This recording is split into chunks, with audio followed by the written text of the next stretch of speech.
ঈদ মানেই হচ্ছে আনন্দ। ঈদ মানেই হচ্ছে পুরনো শত্রুতা ভুলে বন্ধুত্বর হাত বাড়ানো।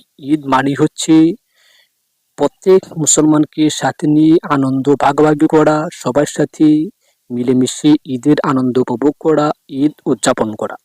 যতই শত্রুতা, যতই হিংসা, যতই বিদ্বেষ থাকুক না কেন, আমরা ঈদের দিন আমরা সবাই ভালোবাসার হাত বাড়িয়ে দেব, সবাইকে কাছে টেনে নেব, বুকে টেনে নেব, সবার সাথে ঈদ কৌশল বিনিময় করব।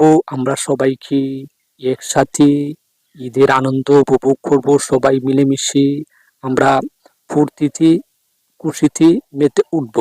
যতই শত্রুতা থাকুক না কেন, আমরা অন্তত পক্ষ ঈদের দিন সবার সাথে আমরা ভালোবাসা বিলিয়ে দেব, ভালোবাসার হাত বাড়িয়ে দেব, সবাই মিলেমিশে ঈদ উদযাপন করব এবং সবার সাথে আমরা কথা বলবো, সবার সাথে আমরা সালাম মোলাকাত করব। আর ঈদ মানে হচ্ছে